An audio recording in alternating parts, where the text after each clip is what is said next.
أعوذ بالله من الشيطان الرجيم.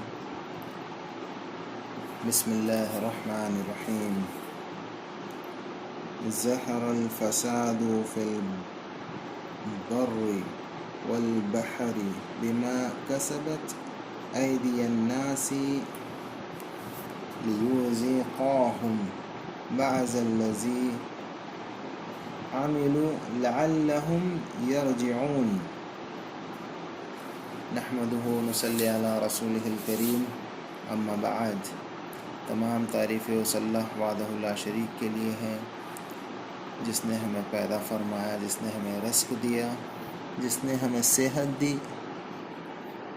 بعد اس کے کروڑ بے شمار درود و سلام و آخر الزمان ربی محمد مصطفیٰ صلی اللہ علیہ وسلم پر، صلی اللہ علی محمد وسلم. میں نے جو آپ کے سامنے آیت تلاوت کی ہے یہ سورہ نمبر 30 سورہ روم کی آیت نمبر 41 ہے، جس میں اللہ سبحانہ و تعالیٰ نے فرمایا ہے خشکی اور تری میں فساد ظاہر ہو گیا، جو لوگوں کے ہاتھوں کی کمائی کا نتیجہ ہے، تاکہ اللہ انہیں ان کے بعض اعمال کا مزہ چکھائے جو انہوں نے کیے تھے، کہ وہ ہدایت کی طرف رجوع کرے. اس آیت میں جو چیز ہمارے لیے ہے، جو عبرت، جو نصیحت، جو چیز سیکھنے کی ہے، جس سے ہمیں استفادہ ہوگا، جس سے ہمیں فائدہ ہوگا، جو ہمارے لیے اس دنیا اور آخرت میں ترقی کا باعث بنے گی، وہ چیز یہی ہے کہ جب عمومی طور پہ خشکی میں اور تری میں جو چیزیں تھیں وہ ظاہر ہو گئی، انسانوں کے ہاتھ کے کمائے ہوئے اعمال جو تھے وہ ظاہر ہو گئے، اور اللہ کہتا ہے اس آیت میں کہ ہم ان کو اس کا مزہ چکھائیں گے. تو جس طرح سے آج وبا، طاعون پھیلا ہوا ہے، جو بیماریاں ہیں، اس وبا، اس طاعون، اس بیماری سے بچنے کے لیے جو کام ہمیں کرنا ہے وہ یہ ہے کہ ہمیں عمومی طور پہ اللہ کی طرف رجوع کرنا ہے، اللہ سے توبہ استغفار کرنا ہے، اللہ سے مغفرت طلب کرنا ہے. اس توبہ استغفار کی برکت سے، اللہ کی طرف رجوع کرنے کی برکتوں سے اللہ ہمارے گناہوں کو بخش دے گا، اور ہمارے لیے خوشحالی والا ماحول، خوشحالی والا عالم اللہ ہمارے لیے پیدا کرے گا. ہمارے لیے جو بھلائی ہے وہ اللہ ہمیں عطا کرے گا.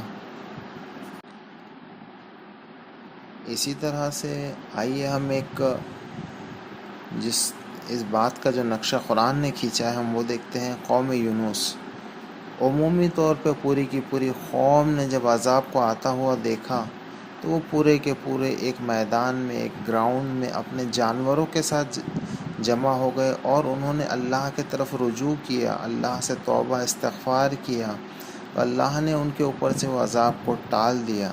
تو ہمیں بھی چاہیے کہ عمومی طور پہ ہم لوگ اللہ سے توبہ استغفار کریں، نہ کہ ایک دو یا چند لوگ.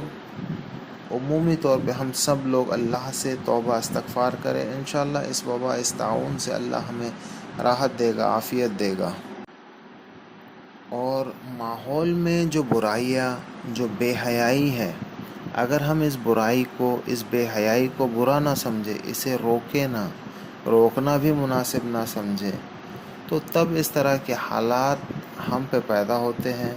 ان برائیوں کے وجہ سے، ہماری کمائی ہوئی ان گناہ کے وجہ سے اللہ اس طرح کے عذاب ہم پہ طاری کرتا ہے. ابن حبان، ابن ماجہ کی روایت میں ہے، جب سماج میں عام طور پہ بے حیائی پھیل جاتی ہے تو ان میں طاعون آ جاتا ہے. اللہ کے رسول صلی اللہ علیہ وسلم فرماتے ہیں ان میں طاعون آ جاتا ہے، اور ایسی بیماریاں ان کے بیچ میں آ جاتی ہے جو ان کے باپ دادا نے بھی کبھی نہیں سنی ہوگی. تو ہمیں چاہیے کہ اس وبا، اس طاعون سے بچنے کے لیے جو سب سے بیسٹ کام ہے جو ہمیں کرنا چاہیے وہ ہے ہم اللہ کی طرف رجوع کریں، اپنے گناہوں سے توبہ کریں۔ تو انشاءاللہ اللہ یہ حالات، یہ بیماریاں ہمارے اوپر سے ٹال دے گا انشاءاللہ، اور اچھا ماحول ہمارے لیے اللہ پیدا کرے گا۔ ہمیں چاہیے کہ ہم اللہ کے شکر گزار بندے بنیں اور توبہ استغفار کریں۔ وآخر الدعوانا الحمد للہ رب العالمین۔